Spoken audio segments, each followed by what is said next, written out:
thank the member for strongly advocating for her constituency of Medway to potentially become an AI growth zone. And she will well know that the AI Opportunity Action Plan outlines steps we are taking so that UK can build the cutting-edge computer infrastructure needed to lead in AI development and deployment. And I eagerly look forward to reading the expressions of interest from members' constituency. And of course, I'll be more than happy to meet with her to discuss this in detail. Jeremy Wright. Thank you, Mr. Speaker. The Minister will be well aware that the growth of AI across the country depends on the ready supply of data and other content on which the models can be trained. She'll also recognise that much of that content comes from our creative industries, and she will know that our creative industries are profoundly troubled that they are not properly treated by the companies that are currently scraping that data without their permission or without proper compensation. I know the government will want to resolve that, and she will know that the data bill has had amendments added to it in the other place to address this. Does she intend that the government will resolve this by means of the data bill or by other means? If other means, what other means and when? Thank you, Mr. Speaker. The right honourable member will know that there is ongoing consultation to look at clarifying the issues that covers both copyright and AI.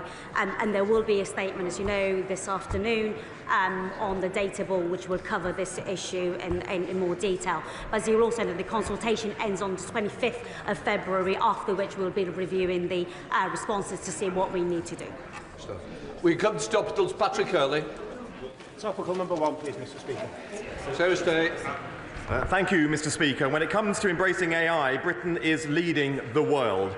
I have just got back from the Paris AI Action Summit. The companies I met there were genuinely excited about our AI Opportunities Action Plan. They were also optimistic about how we're using AI to build a smaller, smarter state. The new government digital service I launched last month will harness the power of technology to deliver efficient, convenient public services designed to work for working people. Curley.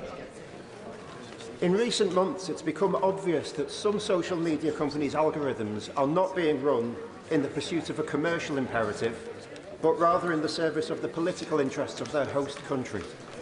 Can I ask the Minister if such politicised social media firms can be treated as such with a view to protecting the national interest?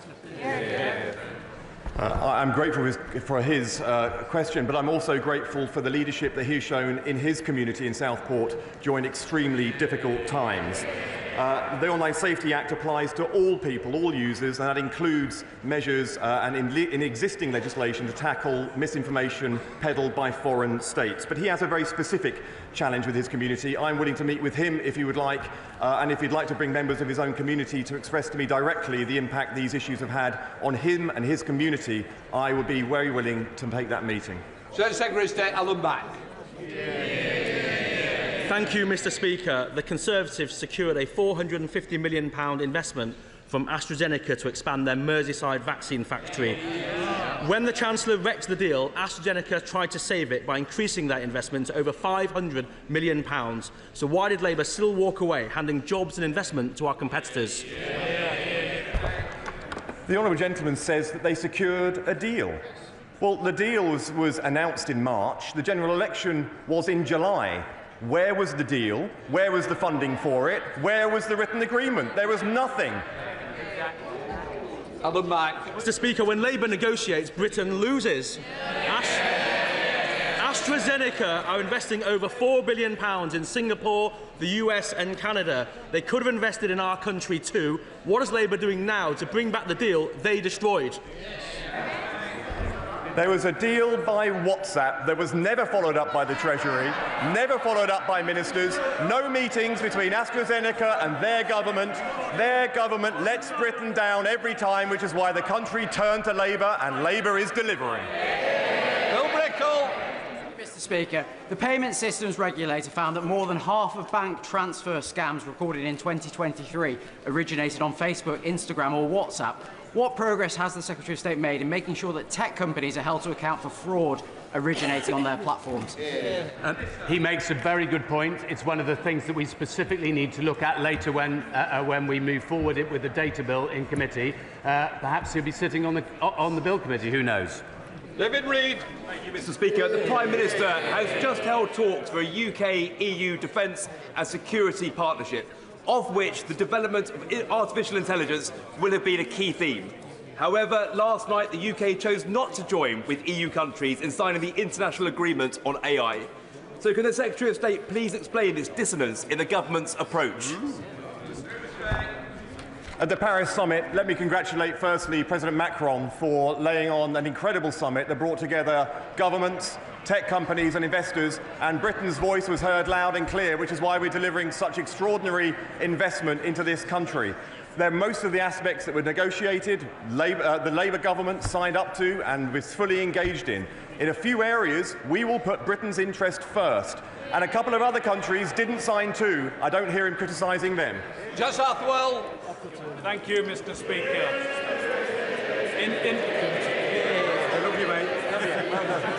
Thank you, Mr. Speaker. In Ilford, we worked with Queen Mary University to launch a new satellite campus in Ilford to teach medicine and dentistry. Given the growing importance of education in STEM fields, what specific steps is the Secretary of State taking to increase educational opportunities in this area and in London and across the country? I'm grateful for his question.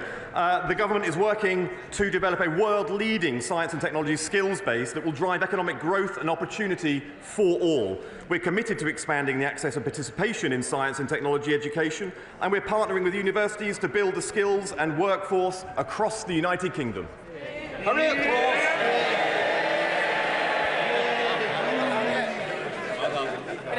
Thank you, Mr. Speaker. A month ago, the Prime Minister said that countries will either be AI makers or AI takers. Does the Minister agree that, given that the Prime Minister didn't attend the AI Safety Summit, but he's given a clear indication that the UK will be an AI taker? This Prime Minister has delivered the AI Opportunities Action Plan. This Prime Minister is deploying AI technology and productivity tools across government itself. This Prime Minister has brought in £30 billion in investment into digital AI infrastructure since he became Prime Minister. And at the same time, this Prime Minister is sorting out the mess left after 14 years of Tory rule. We now come to Prime Minister's questions. Imran Hussain. Number one, Mr. Speaker. Prime Minister. Thank you, Mr. Speaker. This week we progressed our Borders Bill to deliver counter-terrorism-style powers to bring vile criminal smuggling gangs to justice. We also announced a further £350 million to get Britain building and deliver 1.5 million new homes our country desperately needs, including more affordable homes. We've slashed red tape that holds businesses and working people back, creating 10,000 more apprentices. This morning I have meetings with ministerial colleagues and others. In addition to my duties in this House, I shall have further such meetings later today. Imran Hussain. Thank you, Mr. Speaker. I was proud to have played my part in helping draft what has now become the Employment Rights Bill. A new poll shows 3/4 of the British public back the stronger rights for workers in the bill, including better sick pay. Yet that lot over there, the Tories and Reform, disgracefully voted against it. In fact, the leader of the opposition doesn't even believe in maternity pay or the living wage. Mr. Speaker, our statutory sick pay is ranked one of the lowest in Europe. It needs to be brought in line with the living wage. So will the Prime Minister back my campaign to strengthen this bill further so sick pay is at the level that finally stops punishing workers for being sick?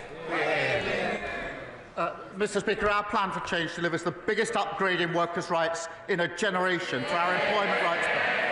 ending exploitative zero-hour contracts, ending the scandal of fire and rehire, extending statutory sick pay to 1.3 million employees. Of course, that's on top of the pay rise for 3 million of the lowest paid.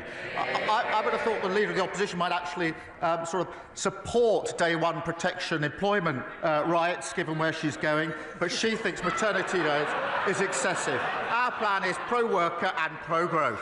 Yeah. Leader of the Opposition, Kemi Bernal. Mr. Speaker, the Conservative government established the Ukraine Family Scheme, and in total, over 200,000 Ukrainians, mostly women, children and the elderly, have found sanctuary in the UK from Putin's war. However, a family of 6 from Gaza have applied to live in Britain using this scheme, and a judge has now ruled in their favour. This is not what the scheme was designed to do. This decision is completely wrong. It cannot be allowed to stand. Is the government planning to appeal on any points of law? And if so, which ones? Minister. Mr. Speaker, let me be clear. I do not agree with the decision. She's right. It's the wrong decision. She hasn't quite done her homework because the decision in question was taken under the last government, according to the legal framework from the last government. But, Mr. Speaker, let me be clear. It should be Parliament that makes the rules on immigration. It should be the government that makes the policy. That is the principle, and the Home Secretary is already looking at the legal loophole which we need to close in this particular case. Mr. Speaker, he did not answer the question. If he plans to appeal, then the appeal may be unsuccessful and the law will need to be changed. And if he does not appeal, the law definitely will need to be changed. He talks about a decision made under the last government. It was not made by the last government, it was made by the courts. The issue we are discussing today is about judicial decisions. We cannot be in a situation where we allow enormous numbers of people to exploit our laws in this way. There are millions of people all around the world in terrible situations. We cannot help them all, and we certainly cannot bring them all here. Will he commit to bringing forward that new legislation or amending his Borders Bill? Prime Minister. Well, Mr. Speaker, I've already said the Home Secretary has already got her team working on closing this loophole. We don't need to wait for that. We're getting on with that because we're taking control. They lost control of immigration. We had nearly 1 million people come into this country, had an open borders experiment. On a Monday of this week, they voted against increased powers to deal with those that are running the vile trade of people smuggling. Same old Tories, open borders, empty promises. Mr. Speaker, if the Prime Minister was on top of his brief, perhaps he'd be able to answer some questions. Given this crazy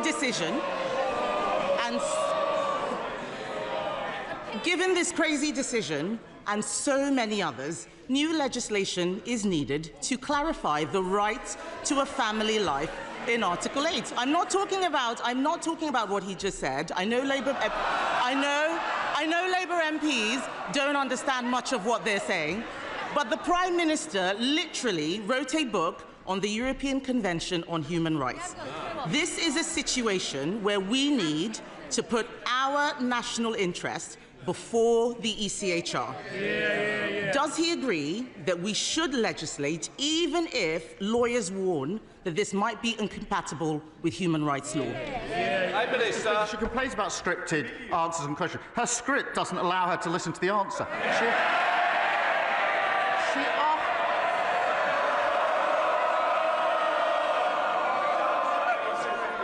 Prime Minister. She asked me if we're going to change the law and close the loophole in question 1. I said yes. She asked me again in question 2, and I said yes. She asked me again in question 3. It's still yes. Mr. Speaker, he didn't listen to question 1. I asked if he would appeal the decision. He did not answer that. He's not listening. He's too busy defending the international human rights law framework. Mr. Speaker, this case has arisen because a Palestinian came to the UK from Gaza in 2007. he is now a British citizen. This is precisely why we need to break the conveyor belt from arriving in the UK to acquiring indefinite leave to remain, and then a British passport, and now a right to bring 6 family members here as well. Just last week, the Prime Minister bizarrely claimed that a British passport was not a pull factor for those coming to the UK. Will he now support our plans to toughen the process on indefinite leave to remain and make getting a British passport a privilege, not a right? Prime Minister. Mr. Speaker, they presided over record high levels of immigration.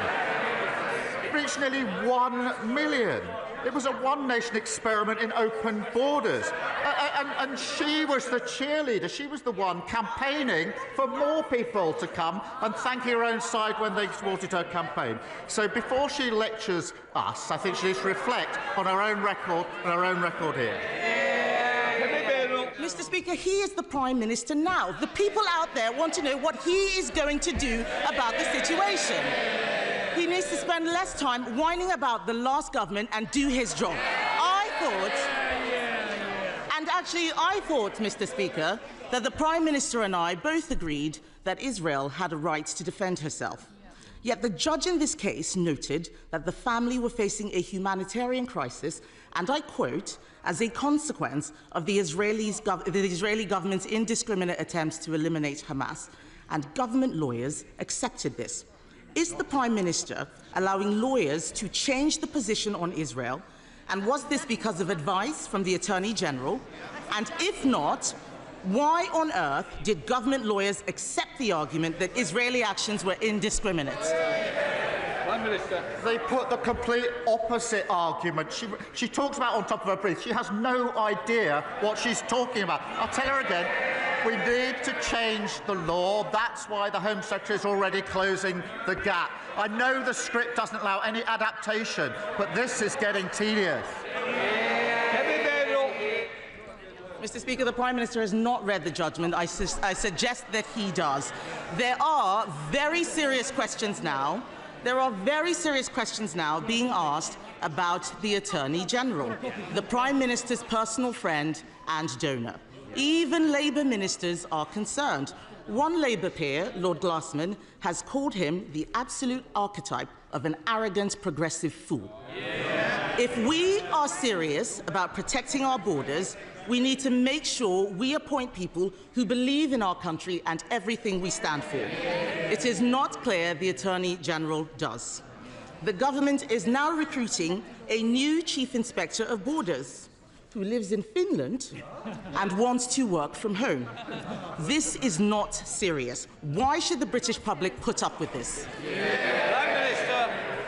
The individual in question was appointed in 2019 by the last government to a senior position. He then worked for 5 years from Finland. We've changed that, and he's now going to be working from the United Kingdom full-time. Finland under them. And she talks about the Attorney General. She sat round the cabinet table with an attorney who was later sacked for breaching national security. Charlotte Nettles. Thank you, Mr. Speaker. Long-standing traders in the CPS Centre in Culcheth were devastated to receive eviction notices, giving them just 28 days to vacate, entirely out of the blue and under spurious pretexts by the new owner, shell company Shivat Hananim Capital. So far, the owner and their legal representatives have failed to hear tenants' concerns and mine and to negotiate a way forward. So does the Prime Minister share my concerns at this situation, and will he set out our plans to protect independent businesses which are at the heart of our high street and communities? Yeah. Prime Minister. Well, thank her for raising this, which is obviously of real concern to businesses in her constituency. We do, Mr. Speaker, expect landlords to meet their obligations to make buildings safe, and we support robust enforcement action from the regulators if they fail to do so. I will make sure that she gets a meeting with the Minister to discuss what steps can be taken in the particular case to support the businesses that her constituents rely on. Leader of the Liberal Democrats, Sir Ed Davey. Thank you, Mr. Speaker. 80 years ago this week, the Allies began a pincer movement against German forces between the Ruhr and the Rhine. British and Canadian troops attacked from the north, Americans from the south. British, Canadian and American soldiers fighting shoulder to defeat fascists. 80 years on, President Trump seems to have forgotten all this. His tariffs against steel and aluminium will hit Canada the hardest and will also hit jobs and the cost of living in our country.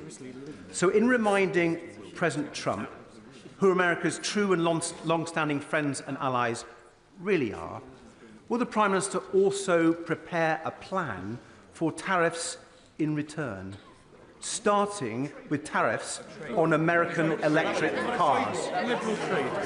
Prime Minister. Mr. Speaker, he's right to reference our history in the 80-year anniversary. And of course, we were fighting alongside the Americans, and that is amongst the reasons we have a special relationship. British steel is an essential part of our heartlands, and we will not abandon our skilled workforce. And it needs a level-headed assessment of the implications, which is what we're going through at the moment. But we will always put our national interest first and steelworkers first. Sir Ed Davey. Thank the Prime Minister for that reply. But it seems to me the way President Trump and his ally Musk are operating, they do need to hear strong measures and words from even their allies. And moving on to Ukraine, Mr. Speaker, if Ukraine is forced to surrender its own sovereign territory to Russia, it will be the greatest betrayal of a European ally since Poland in 1945. But President Trump says Ukraine may end up Russian, and he wants American money back. I think we all fear where this could end and the dangerous implications for our defence and our security.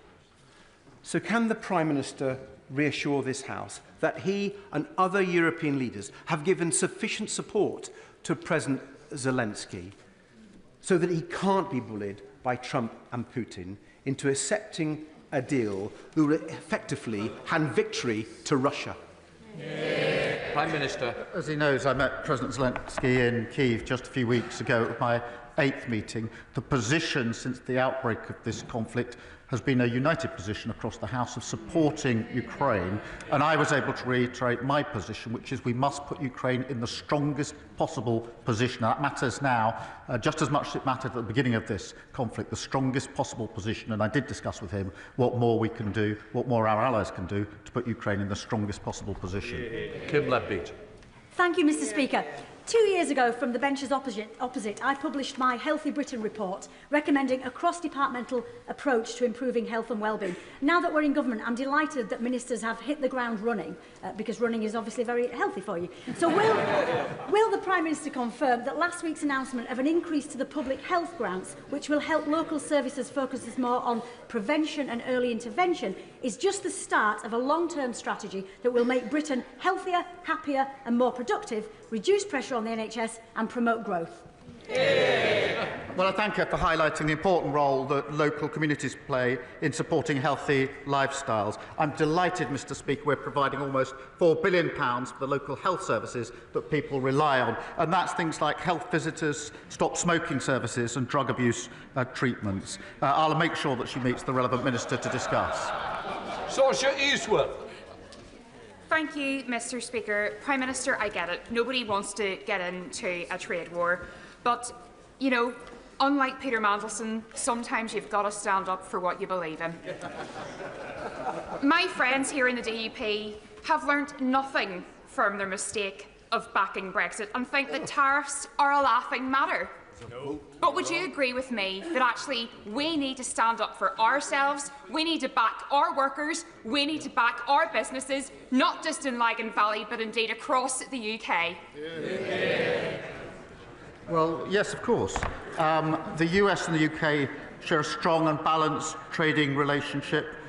We invest hugely in each other's economies, and we will continue to work closely with President Trump to boost growth and to create jobs. And I reassure her we will always act in the best interests of businesses and working people across the whole of the United Kingdom, including, of course, Northern Ireland. Thank you, Mr. Speaker. I was baffled on Monday that, given the chance to support legislation backed by the National Crime Agency to crack down on criminal smuggler gangs and secure our borders, The parties opposite, the Conservatives and Reform, linked arms in the voting lobby to vote against it. The Conservatives spent 3 years and £700 million on their ludicrous Rwanda scheme and saw 4 volunteers returned. Does the Prime Minister agree with me? There is only one party that is serious about repairing our broken immigration system.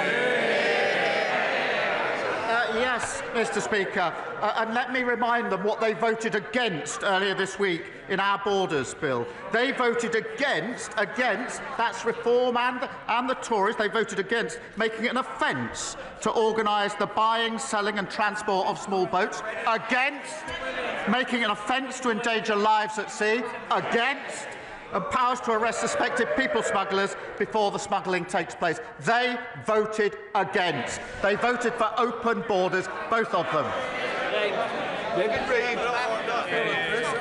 Thank you, Mr. Speaker. Last week, the Prime Minister gave yet another threadbare excuse for why he and his North London lawyer friends are giving away the Chagos Islands. Mr. Speaker, this is his decision, and he must own it.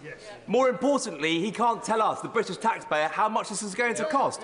Is it £9 billion? Is it £18 billion? Is it £52 billion? The Times have called this botched deal insane. Members of his own cabinet reportedly think it's impossible to understand. And one of his own MPs think it's the worst thing the Labour Party have ever done. So could the Prime Minister tell us which word he thinks best describes this deal? Mr. Speaker, I set out the position in relation to the Chagos Islands last week. I also offered the Leader of the Opposition a briefing on this, a high-level briefing. She still hasn't taken me up on that briefing. They're asking questions without wanting to know the facts. It's extraordinary. Mr. Speaker, someone who wants to be Prime Minister does not want to know the facts, even when she's offered a high-level briefing. He'd be better informed if she took me up on the offer of a briefing. Thank you, Mr. Speaker. The Prime Minister will, I'm sure, want to congratulate Newcastle United on reaching the League Cup final after Arsenal's exit. But will he also, in what is National Apprentice Week, will he also congratulate the 600 apprentices learning trades from welding to quantity surveying as part of the Tyne Bridge restoration programme? And whilst I know he can't confirm bridging the funding gap left by the Tories, will he confirm that he is looking forward to seeing the Tyne Bridge restored in time for its 100th birthday in 2028? Well, look, I'm going to struggle to sound delighted with the results of that particular football match, but look, it will be a special day for Newcastle fans.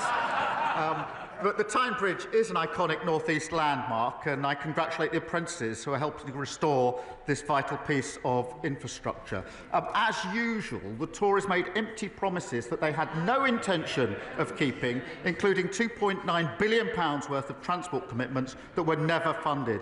We will look at the capital projects around the spending review and let her know as soon as we can. Liz Jarvis. Thank you, Mr. Speaker. My constituents, Peter and Maureen, have been married for 70 years. Peter is 93, and for the past few weeks he has been stuck on a hospital ward, waiting to go home because a care package hasn't been arranged. Peter is missing home and missing Maureen. So will the Prime Minister reassure my constituents that the social care crisis will be tackled this year? Well, can I thank her for raising this issue and the particular case of her constituents? And I also need to know this is deeply personal to her, and if I may, I extend my deepest sympathies to her and her family for their loss. We have taken immediate action on social care, already delivered £3.7 billion of additional investment, working on the first ever fair pay agreement for the sector and, of course, boosting the carers allowance. I invite her and everybody to work with the House on the longer-term reform that we need. Thank you. Julie Mims. Thank you, Mr. Speaker. James Rennie is an outstanding specialist school in the heart of my Carlisle constituency. Having converted every spare corner into classrooms, exceeded its published admissions numbers, and already having 43 applications known for this September, it is literally bursting at the seams. It cannot expand any further, and what is clearly needed is a new specialist school for North Cumbria. What assurances can the Prime Minister give my constituents that his government will put children before ideology and allow local authorities to tackle the shortage in SEND provision? Well, I thank you for raising this vital issue. It's not the first time it's come up. We are supporting mainstream schools to increase SEND expertise whilst also establishing dedicated SEN units. Because we need to make sure that special schools also can cater for those with the most complex needs. So we're working on this. It's come up time and again, but we are doing that vital initial steps. Thank you, Mr. Speaker.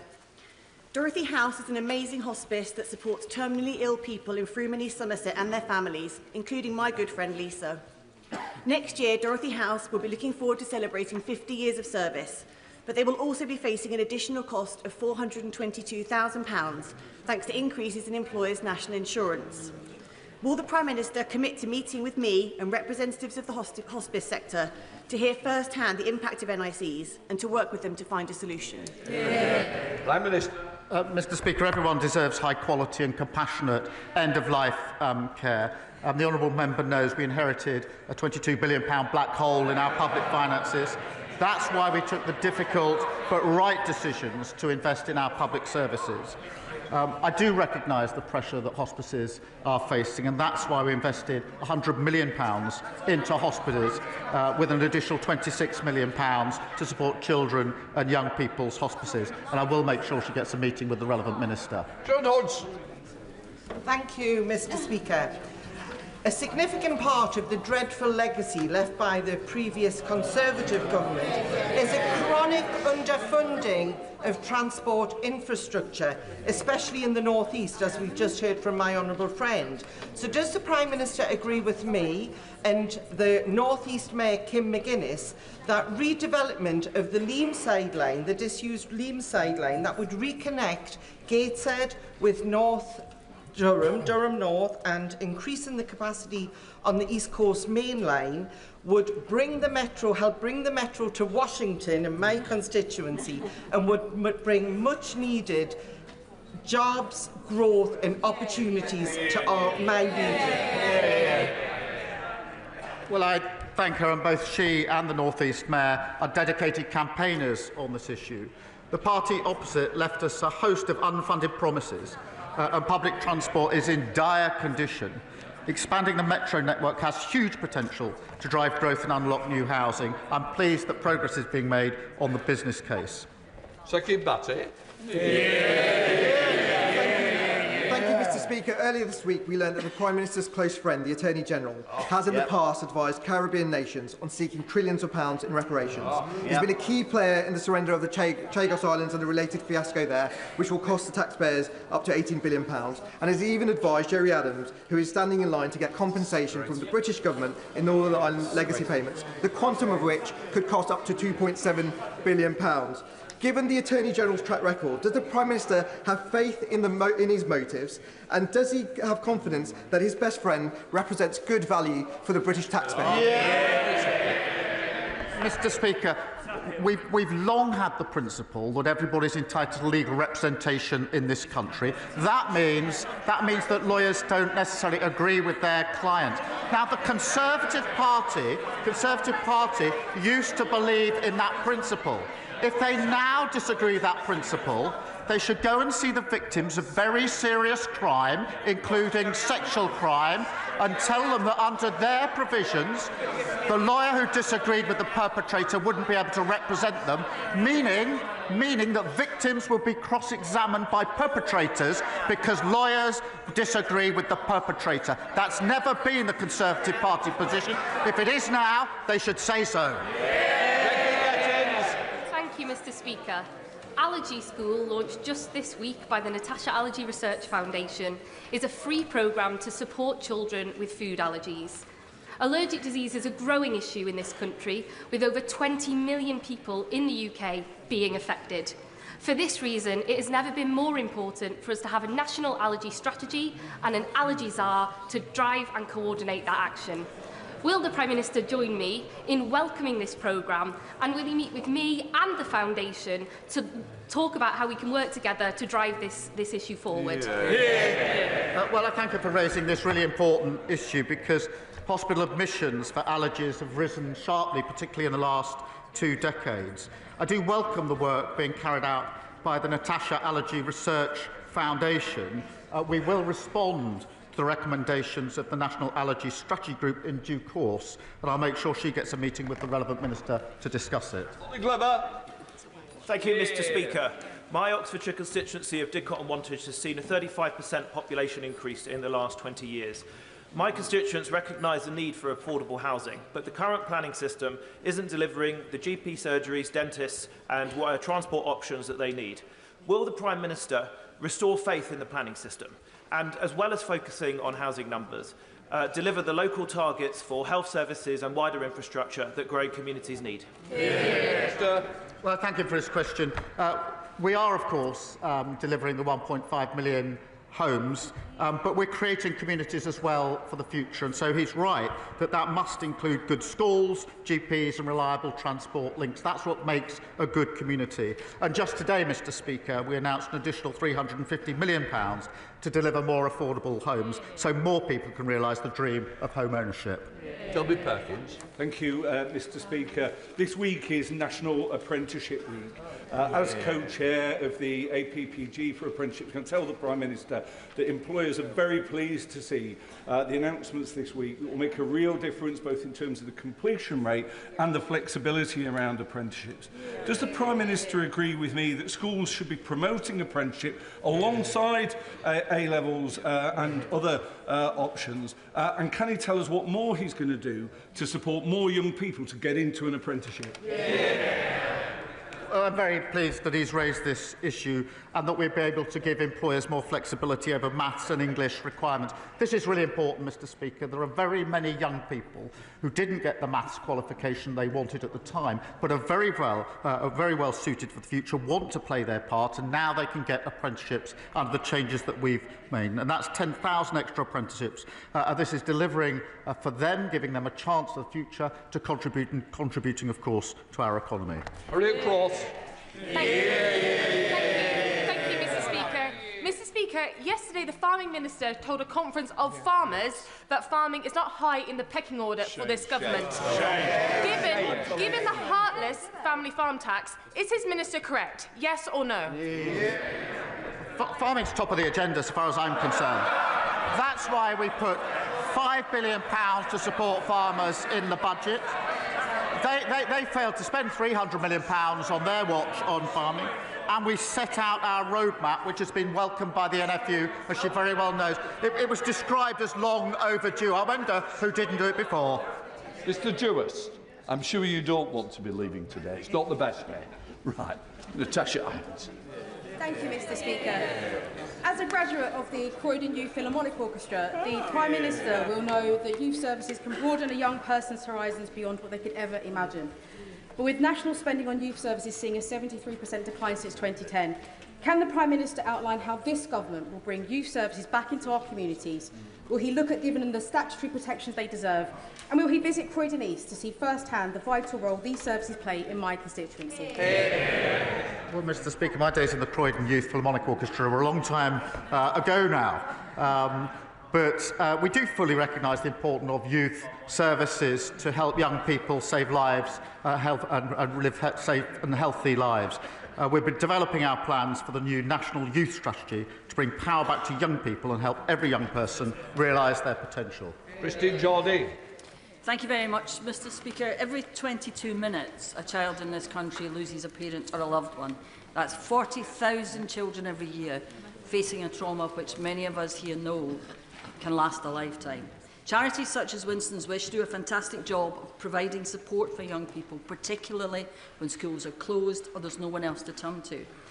But at the moment, there's no simple way of the children knowing where the charities are or the charities being able to contact the children. So will the government back my private member's bill this summer to do just that? And would the Prime Minister meet me to discuss how we make sure that another generation of children does not have to face this trauma? Well, can I thank her for her ongoing work and campaign on this important issue. The Cross-Government Bereavement Group continues to look at how we can improve access to the support that children and young people need at these difficult times. And of course, I'll make sure that she gets the meeting that she wants with the Minister to discuss this further. David Taylor. Thank you, Mr. Speaker. Yesterday marks the 20th anniversary of the launch of the Make Poverty History campaign, and a fantastic speech for all of us that were there, delivered by the late, great Mandiba.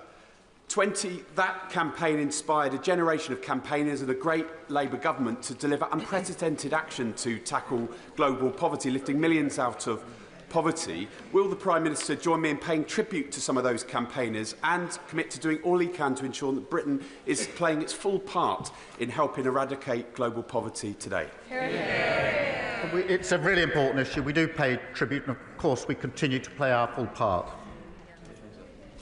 Alex Bloor. Thank you, Mr. Speaker. Basingstoke Hospital, used by half of my constituency of North East Hampshire, has had its rebuild delayed by 15 years, despite no ministerial visit to see the worsening conditions there. The cost of maintaining the hospital for those 15 years is estimated to be almost as much as the rebuild itself. So can the Prime Minister explain the logic of making taxpayers pay twice?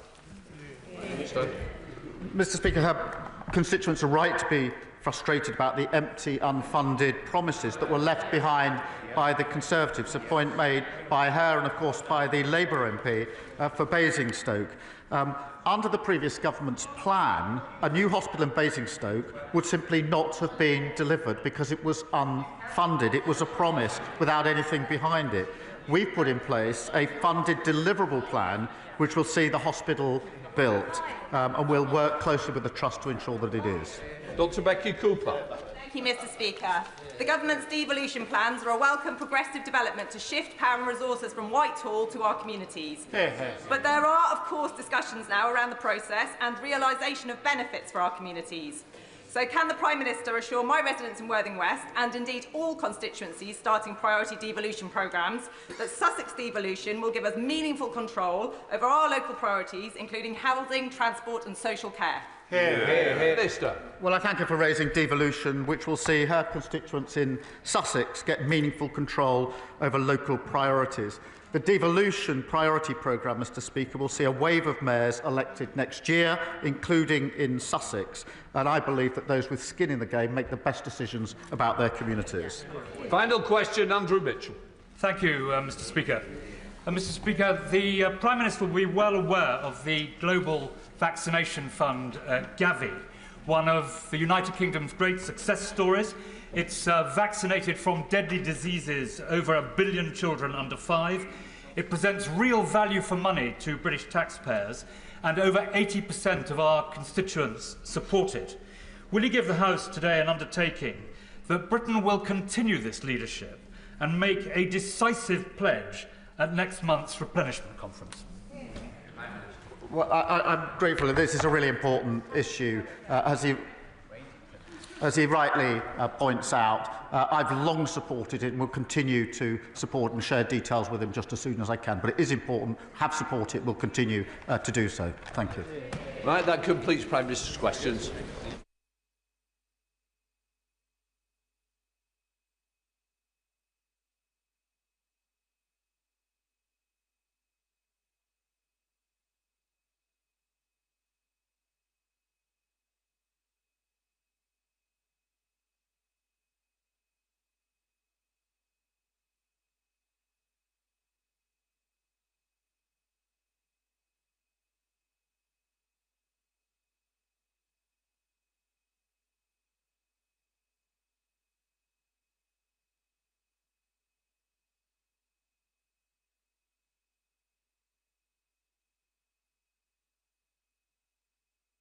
Can people leave the chamber quickly and quietly? We're now coming to the urgent question. Christine Jardine. Thank you very much, Mr. Speaker. To ask the Secretary of State for Energy Security and Net Zero if he will make a statement on the potential security implications of the involvement of Chinese companies, including Mingyang, in energy infrastructure projects. Minister. I thank the Honourable Lady for bringing this question to the House. The protection and security of the energy sector is an absolute priority for this government. We have a range of effective measures in place which give the government powers to balance an open investment environment to facilitate growth with protecting the areas of our economy that are most sensitive to national security. The government firmly believes that the biggest risk to our energy system and our energy security is remaining dependent on international fossil fuel markets controlled by petrostates and dictators. And that's why we have a mission to make Britain a clean energy superpower to end that dependence. We have a world-leading offshore wind industry here in the UK, and international investment plays a crucial role in supporting jobs across the country. And as part of this mission, my department engaged in discussions with a wide range of investors, including those from other countries. We're also clear that alongside this, growth of UK supply chains is absolutely critical, and that's why we've set out plans for a clean industry bonus to drive investment in manufacturing, as well as setting up GB Energy and the National Wealth Fund. The government will not hesitate to use our powers to protect national security whenever we identify concerns, and the government will take a consistent long-term and strategic approach to managing the UK's relations with China, rooted in UK and global interests. The government will cooperate with China where it can, compete where it needs to, and challenge where it must. Thank you, Mr Speaker, for granting this urgent question, and I thank the Minister for her comments and general reassurances, but there are specific concerns at the moment. China can produce what is useful for us for the development of renewables, particularly in the North Sea, and we can benefit from these investments. China also needs access to our markets. But there are security issues involving companies involved in offshore renewable developments, which have become apparent in recent weeks and been raised numerous times. It has been reported that the Chinese company Mingyang is interested in producing turbines for a new project in the North Sea. And there's already around 60 million of Scottish Government funding, which has been earmarked for a wind turbine factory near Inverness, in addition to a potential 27 million for Orient Cable to provide subsea cables for island communities. This is despite antitrust cases against China from the European Union and the fact that the Norwegian government blocked Mingyang from its green infrastructure projects. So can the Minister reassure the House that the Department will be following the same rigorous processes to assess these risks as the previous government did, which ultimately blocked Huawei from the 5G network? And this must include an assessment of any opportunities for remote access to the turbines, as the software will normally remain in control of the manufacturers even once commissioned, which would leave them vulnerable to being switched off. We need local control. And will the Department reassure the House that there are discussions ongoing with the Scottish Government to ensure that no public money is invested before this risk assessment has taken place? And how will they work with the Scottish Government and Cabinet colleagues to ensure offshore and undersea infrastructure is safe?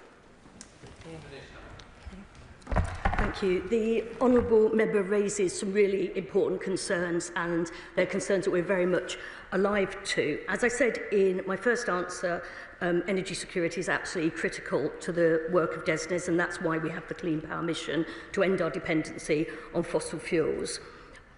International investment is a crucial part of that and helps to support growth and jobs across the country.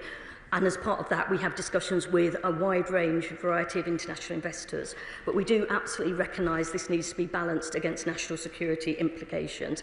And that is something that we work on constantly across government with input from a number of departments. And I'm pleased to see my honourable friend, the Minister for Security from the Home Office, here today for this UQ. The government has to consider both those aspects together, the need for investment, the need for greater capacity in our supply chains, but also that security risk. And while I can't get into details of the individual case, given the nature of the discussions that are ongoing, I would reassure the honourable member that we are taking these factors into account. We do want to make sure that the most robust processes are followed as we look at the details of this particular incident. Chair of the Select Committee, Bill Esterson. Thank you very much, Mr Speaker. Can I say how pleased I am to hear the Minister confirming the importance of our energy security in contrast to what we saw under the previous government. And they can groan all they want, but that is the reality of what was inherited in July last year. But as we extend energy infrastructure in this country, can she confirm how this government will ensure that we have control of the operation of that infrastructure?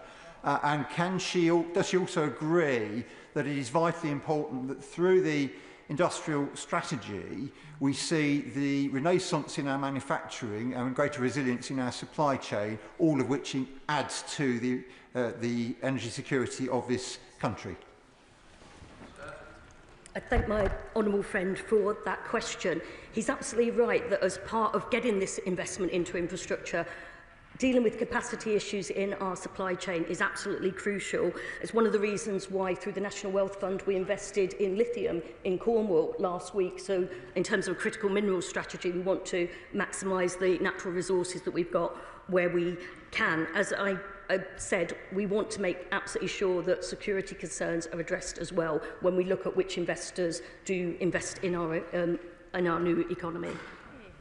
Shadow Secretary of State Andrew Buck. Thank you very much, Mr. Speaker.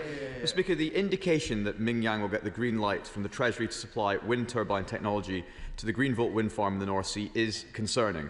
Indeed, alarm bells have been sounded by officials in the Minister's own department and indeed in the Ministry of Defence. This green revolution will come with a Made in China label. The government, in collusion indeed with the SNP in Holyrood, are determined to see Chinese companies reap the economic reward. Her party says again and again that transition to renewable energy will reduce our reliance on hostile regimes.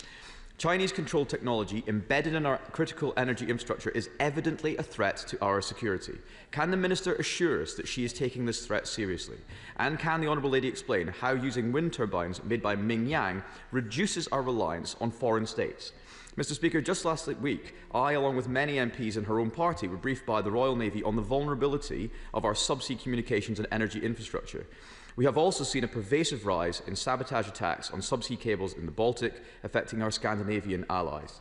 If Chinese-manufactured turbines are installed, security experts have warned that sensors could spy on British seas, defence submarine programmes and indeed the layout of our energy infrastructure. We would be reliant on Chinese equipment and software, Chinese suppliers for updates and maintenance, handing Beijing significant opportunity for interference. In the current international climate, it is unthinkable to disregard the security implications of this decision. So can I ask the Minister, can she confirm that they have scrapped the Giga scheme that we launched to build British supply chains in energy technologies? What discussions has she had with the Ministry of Defence around their concerns as to the ability to ensure security of our energy system? What safeguards will be in place to prevent Chinese maintenance ships accessing these turbines for repairs? What guarantees has she had, if any, from our defence and security agencies that this investment will pose no threat to our national security? And if such assurances are not forthcoming, will she revisit this decision and put a halt to the madness of allowing the People's Republic of China to have such a significant stake in our energy system? I think my starting point when the Shadow Minister, it's me, I'm the Minister now, when he said about revisiting this decision, and no decision's been made at the moment, we're undergoing rigorous processes to look at the role of China in our supply chain, in investment in critical infrastructure in this country. And I can't provide a running commentary on individual cases. He'll know, having been in my position, why that is so important that we don't do that. But as I've made clear already, we are taking into account the national security considerations as well as our need for investment in the supply chain. I would say that in terms of the legacy that we were left by the previous minister, is that he was perfectly happy to leave our energy system exposed with the British people paying the price. And the retreat, the under new management line that he was parroting earlier this week, would leave us even more exposed to those petrostates, to the dictators. We are getting on with our clean power mission to end energy security, and I'll take no lessons from him on energy security, given their record. Polly Billington. Thank you, Mr. Speaker. I'm glad to hear the Minister point out that we are left with a legacy of an absolutely vacant industrial strategy when it comes to green investment over the past 14 years. And I urge her to explain further how we might be able to make sure that we are developing the skills and competencies in this country to make sure that we have good, strong, ethical supply chains. Thank my honourable friend for that question. One of the things we have launched is the Clean Industry Bonus, which will be absolutely crucial in terms of protecting our supply chain. We're investing through GB Energy and through the National Wealth Fund. As I mentioned, lithium in Cornwall is just one example. And through the Global Clean Power Alliance, which we launched at the end of last year, we'll be bringing together our counterparts from other countries, including an IEA conference in April, to look at a supply chain mission so we can deal with these issues, because they're not just issues that affect us in this country. As other countries seek to decarbonise, seek to increase the role of renewables, there are capacity issues across that supply chain, and that's something that we all need to deal with, cooperating together. Liberal Democrat spokesperson Pippa Haley. Thank you, Mr. Speaker, and I'd like to thank my honourable friend for bringing this urgent question, which is so important. Since Russia's invasion of Ukraine, as the Minister has rightly said, energy security has been a key term in this chamber. There are two ways of looking at energy security. First of all, which is to generate our own renewable energy to avoid volatility, price volatility, exposure to authoritarian regimes, ensure we've got the jobs here at home for design and construction. Secondly, it's about our national security issues around our energy infrastructure. That's also a term of energy security. A former MI6 chief has warned of the vulnerabilities, either deliberate or inadvertent, posed by foreign-controlled software embedded in our energy infrastructure. Given these serious concerns, can the Minister guarantee that any further investment in Scotland will ensure that this increases both the energy and national security future? Thank you. As I've said, there are robust processes, and we are going through these processes to try to make absolutely sure that that our national security is not compromised by investment from overseas, and that is something we'll continue to do. Thank you very much, Mr. Speaker. The Grangemouth refinery is a key piece of vital infrastructure for Scotland, and its economic contribution to the Scottish economy every year is over £400 million. The Grangemouth refinery is also a joint venture between PetroChina, owned by the Chinese state, and INEOS, a multinational conglomerate. Together they are Petro-INEOS. The refinery is due to close, with thousands of jobs being lost, an unjust transition, and Scotland having to rely on importing oil, all at a time of great global volatility. Why is the government allowing a foreign government and private capital dictate Scotland's industrial capacity, its ability to produce oil, and overall our national security? Well, we're not allowing anyone to dictate to us, and I know that the honourable member has been deep in conversation with the Minister for Energy for some time over the future of Grangemouth. But as I've reiterated, we absolutely need to attract the investment that we need to meet our clean power mission, to secure our future energy security, and in the long run bring down bills for the British people. We need to balance national security concerns as in tandem with that, and neither one of them takes priority. We need to tackle those challenges together, and that's what we'll do. Ian Duncan-Smith, sir. Mr. Speaker, whatever the question is about energy, China is not the answer. It's on two fronts. We know that the MOD and the Department of Energy Security has raised objections about the Treasury's push to bring Minyang Smart Energy into the circuit on this one, to bid for this. The second thing is that China is determined to use slave labour in their products. We are, under this government, investing in solar arrays which have a huge amount of slave labour in them producing polysilicon. Does the government not recognise that their tilt towards China to get them to invest in this runs the real risk of utter dependency on China and, of course, serious threats to our security, highlighted endlessly by the security services? Will they now stop? I recognise that the Right Honourable Member has long-standing concerns about the role of China and its investment in our economy, and he's been a great champion of raising concerns about forced labour. He's right to raise those concerns. We have set up the Solar Task Force, I'm sure he's aware, to look at the issue of whether there's forced labour in our solar supply chains. We also, as I said, with the Global Clean Power Alliance, there will be a supply chain mission as part of that launched. And as I said, it's not something that one country can tackle by itself. We all need to be alert to the risks of slave labour. I know that there was an amendment passed in the House of Lords last night that means the issue's coming back to the Chamber soon. I look forward to the discussion then. Amanda Martin. Thank you, Mr. Speaker. Does the Minister agree with me that developing our economic and trading relationships with other nations is one lever of many that this government is using to drive growth and investment alongside planning reforms, public investment and a proper industrial strategy for the people of the UK, but also for the people in my city, and at the same time ensuring that we work across departments to always have our nation's security at its core? Minister. My honourable friend is absolutely right, and we're doing this through a number of levers. We have the growth mission, we have the clean power mission, working hand in hand to make sure that energy security and the decarbonisation of our power system contributes to growth in this country, and that means it contributes to job creation in this country, as well as, in some cases, overseas investment. We have the We've set up Great British Energy, we have the National Wealth Fund, we have the Clean Industry Bonus. All of those will help us achieve those objectives. Bradley Thomas. Thank you, Madam Deputy Speaker. Have ministers or officials in the Ministry of Defence, the Home Office or the Security Services raised any concerns with her department over the possibility of offshore structures in British waters being used for Chinese intelligence gathering technology? And if there are sensitive matters which cannot be discussed in this House, will she commit to holding a private briefing for members of Parliament on the security implications of energy infrastructure from China? Minister. Okay. I don't think I can comment on the extent of conversations other than to reassure the honourable member that, of course, these conversations are taking place. Of course, there are robust processes that we are going through, and there'll be ongoing conversations.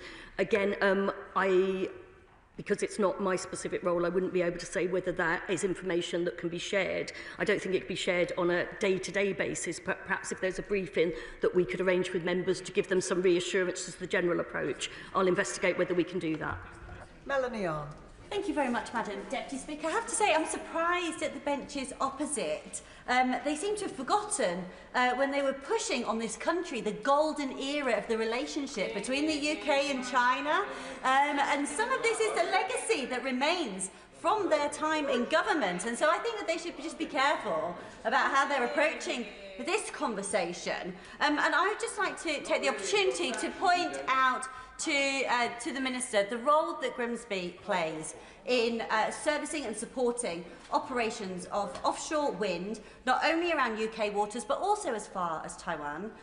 Those skills and those competencies and capabilities do exist here in the country, so I'd like to ask the Minister what additional support will be given to expand those capabilities and support for those skills in this country.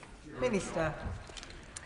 My honourable friend has been a real champion for Grimsby. I'm very glad to see her returned at the recent election so she can carry on championing all the potential that Grimsby has to offer, not least in terms of the wind sector. We think it's really important that we link up the skills and the capacity. That's one of the obstacles. We talk very often about how grid capacity and how planning issues can hold up the rollout of clean power, but actually we know that we've got to have the skills base as well, and we're working with the Department of Education very much on that, how we can train the workforce and develop through things like the Growth and Skills Levy capacity within the existing workforce as well to work on these exciting new projects. Sir Alex Shelbrooke. Thank you, Madam Deputy Speaker. The Minister speaks about being reliant on petrochemical states and dictatorships who supplied the fuel needed for our energy system. And yet the vast majority of the processed materials that are needed, whether we construct them here or not, come from China. We recognise that some of these countries were dictators, but can the Minister at the dispatch box now confirm to this House that a country that uses slave labour, a country that has carried out the most horrendous crimes against the Uyghur population, a country that has sanctioned our own parliamentarians, is indeed as much as a dictatorship as the countries that she says we no longer want to be reliant on? Well, if we followed the approach being suggested by the opposition front bench now, we would be very firmly back in the hands of the petrostates and the dictators. And we've seen... But In terms of relationship with China, as I've said, we will cooperate where we can, we will compete where we need to, and we will absolutely challenge if we must. And we've been clear that no company in the UK should have forced labour in the supply chain. This is why we've set up the Solar Task Force. This is why we're going through the robust processes ahead of the decision that we're talking about here today. And I will take no lessons from the honourable member, because we've had 14 years of being exposed to volatile energy markets, and we are trying to recreate our energy security through this investment. Jane Kirkham.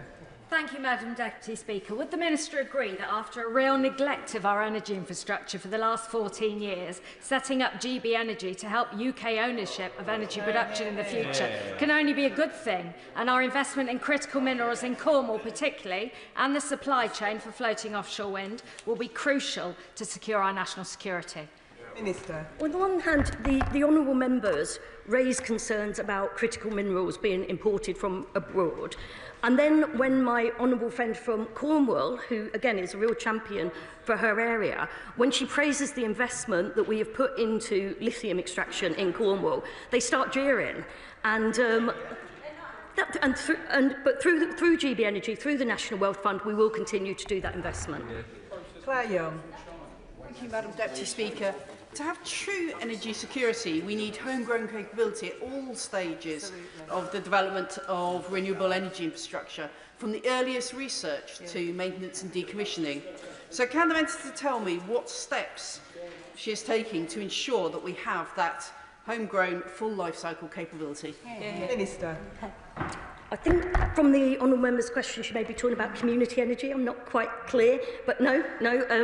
In that case, I'm saying, but it is really important, I think, that any investment is place-based, and we need to look at developing the capability right from skills and what the capacity of the local authorities are, which is where things like community energy comes in, but then also making sure that the finance goes where the investment is needed. And if I haven't understood the honourable member's question, I'd be happy to take it up with her afterwards. Tom Collins. Thank you, Madam Deputy Speaker, and I welcome the Minister's engagement on this topic. To have meaningful and serious discussions with other major economies is absolutely vital for our success. Does the Minister agree with me that these discussions are key not only to securing our economic aims, but also tackling the climate and nature crisis, and also our wider international objectives? Minister. Yeah, that international cooperation is absolutely crucial, and that does mean talking to countries with whom we share a great deal in common and have signed up the same objectives, but it also means talking to other countries to try to bring them with us too. And that is why we're hosting the IEA Summit in April in London. That is why we've set up the Global Clean Power Alliance, and that is why the Prime Minister went to the climate change talks in COP in Baku last autumn and showed international leadership, which is something that has been very much lacking from the UK government in previous years. Bob Blackman. Thank you, Madam Deputy Speaker. Clearly, the national security concerns are being expressed across the House. Will the Minister give an undertaking that the construction, maintenance and indeed access to software will be carried out by British workers on British ships and not subcontracted to foreign powers? Minister. As I've said, I can't comment on individual cases, but there are processes to make sure that our national security is protected as we look ahead. Tony Vaughan.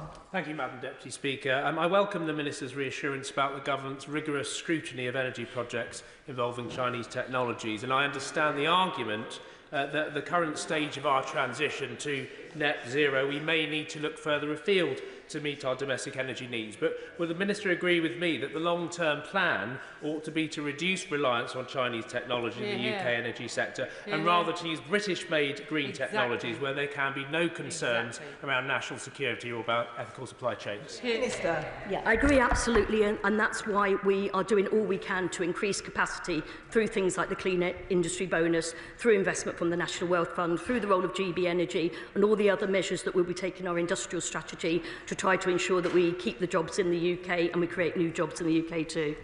Dave Dugan. Thank you, Madam Deputy Speaker. Ministers all over the place on this. In her opening remarks, she said that the United Kingdom has a world-leading renewable energy industry. Well, if we did, we wouldn't be having this discussion about foreign imported infrastructure.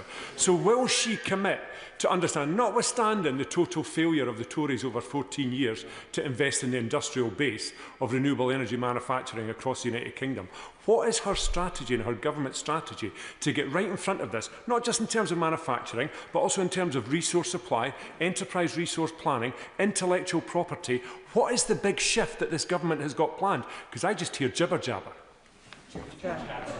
That's not very polite of the honourable member, but as I've said, we are doing all we can to attract investment into the UK so that we can be as reliant as possible on our own resources, and that means our own supply chain, that means attracting investment and so on, but we are doing it through the National Wealth Fund, we're doing it through GB Energy, and there was much discussion, I don't know to what extent the honourable member took part in the debate around the GB Energy, the Great British Energy Bill, but we are absolutely doing that. And on an international level, as I said, this has to be solved on an international level. We're doing a lot of work with our colleagues in terms of making the North Sea the green power plant of Europe through NSEC, the North Seas Energy Cooperation Council, and we've set up the Global Clean Power Alliance. And we cannot do this alone. We cannot do it acting alone. I know that the SNP prefers that approach, but we're absolutely doing it in cooperation, but we're doing it in the best interest of the British economy as well. Alex Ballinger. Thank you, Madam Deputy Speaker. Can the Minister confirm that her department's work is entirely consistent with the government's approach to China, cooperate where we can, compete where we need to, and challenge where we must?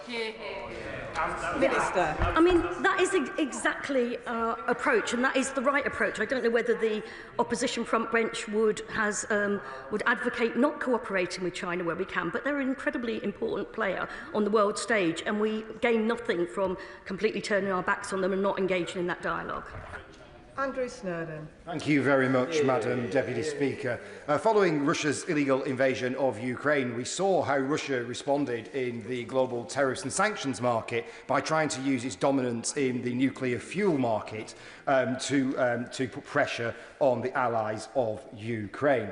And therefore, we've seen that vulnerability in our energy supply chain when our enemies and allies of those enemies want to use it against us. The former head of MI6, Sir Richard Dearland, has said that the government's target to decarbonise the grid hands power to Beijing. And when we talk about having reliance on dictator states, we have enough oil and gas in the UK to do that without any reliance. So why don't we just get drilling and get our own oil and our own gas out of the ground? So has the government, given I suspect in their mad dash to decarbonise the grid are not going to do that, has the government undertaken a risk assessment of the strategic vulnerability to our national security of our increasing reliance on Chinese rare earth minerals and battery production? Minister.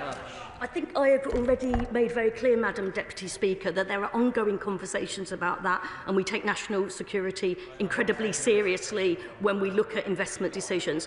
In terms of what he had to say about producing more oil and gas here for our own use, I think he needs a lesson in how the energy markets actually work. There's no guarantee that it would be used here.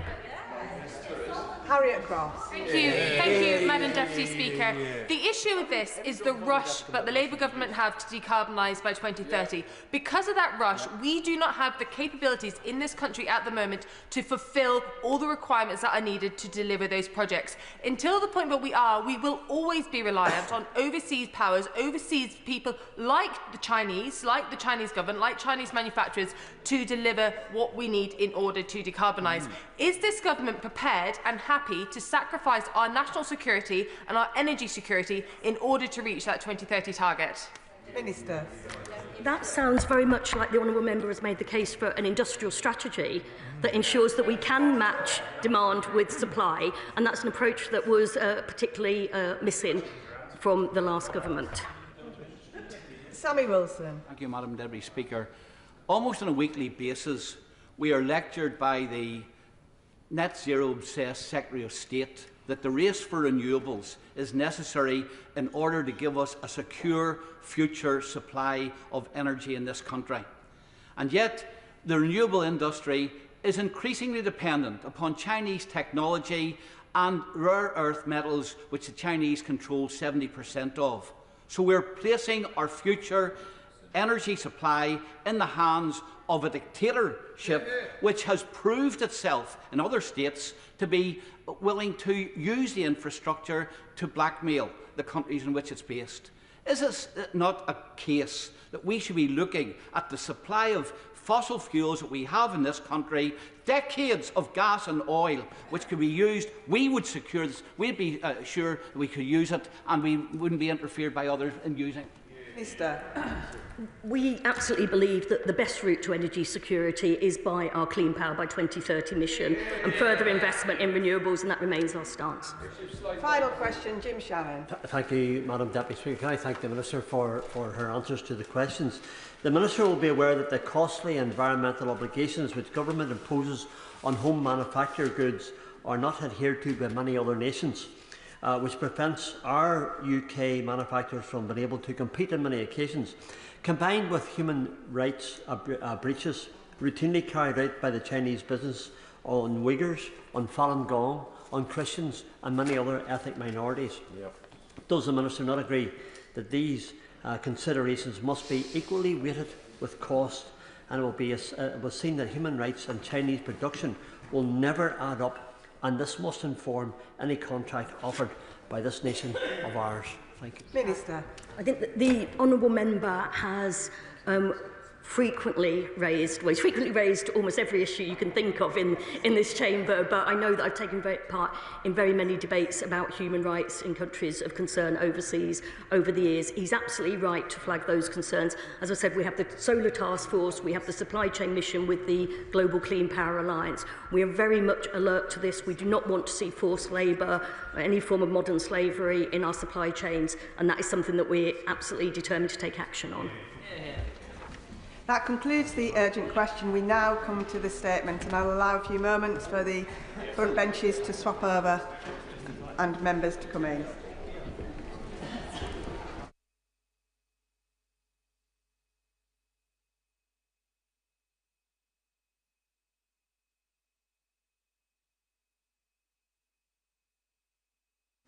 Statement, Minister Dan Jarvis. Thank you. With permission, Madam Deputy Speaker, I will make a statement on the publication of the Prevent Learning Review into the perpetrator of the attack that tragically killed Sir David Amess on the 15th of October 2021. Sir David Amess was a beloved member of this House, a hugely respected parliamentarian. His popularity extended right across the political divide. To win and keep the respect of those outside one's own party is, as we all know, a rare accomplishment. Over nearly 40 years of service in this place, Sir David fought every day for his constituents. He advanced numerous causes with compassion, persistence and skill, and members on all sides of the House knew him as a warm, respectful and always fair parliamentarian. His legacy lives on, not least in Southend, which now has the city status he campaigned so determinedly for. He will never be forgotten, and as the motto on Sir David's memorial shield behind me states, his light remains. Now, whilst this House has lost a hugely valued member on that terrible day, Sir David's wife and children lost a loving husband and a devoted father. They are in our thoughts and prayers today and always. Together with the Home Secretary, who spoke with Sir David's family recently, I recognise the courage and persistence they have shown in seeking the answers that they deserve. As the House will know, it was a heinous act of violence on the 15th of October 2021 that took Sir David away from those who knew and loved him. The killer, Ali Harbi Ali, and I won't say his name again, was convicted of murder in April 2022 and received a whole life sentence. The judge said that this was a murder that struck at the heart of our democracy, and he had no doubt whatsoever that the nature of this case meant that the perpetrator must be kept in prison for the rest of his life. The perpetrator had previously been referred to the PREVENT programme and subsequently to the Specialist Channel programme between 2014 and 2016, between 5 and 7 years before the attack took place. Immediately after the attack, a PREVENT learning review was jointly commissioned by the Home Office and Counter-Terrorism Policing to examine what happened in the case and see whether lessons needed to be rapidly learned. It was completed in February 2022. Now, last week, I made a statement to the House on the Government's publication of the PREVENT learning review concerning the perpetrator of the abhorrent attack in Southport. Today, we're taking a further step to enable public scrutiny of PREVENT, and in recognition of the seriousness of the terrible attack on Sir David, by publishing the PREVENT learning review conducted in this case too. The perpetrator of the attack on Sir David became known to PREVENT in October 2014, when he was referred by his school after teachers identified a change in his behaviour. The case was adopted by the Channel Multi-Agency Early Intervention Programme in November of 2014. An intervention provider who specialised in tackling Islamist extremism was assigned to work with him. The perpetrator was exited from Channel in April 2015 after his terrorism risk was assessed as low. A 12-month post-exit police review in 2016 also found no terrorism concerns, and the case was closed to PREVENT at that point. There were no further PREVENT referrals in the 5 years between the case being closed and the attack. The PREVENT learning review examined how PREVENT dealt with the perpetrator's risk and how far the improvements made to PREVENT since he was referred 7 years prior would have impacted upon his management. The review considered both the handling of the case at the time and also the changes that had been made to PREVENT since the referral in 2014. It examined how far those changes addressed any problems identified and then made a series of recommendations. The reviewer found that from the material reviewed, the assessment in terms of the perpetrator's vulnerabilities was problematic, and this ultimately led to questionable decision-making and sub-optimal handling of the case during the time he was engaged with PREVENT and Channel.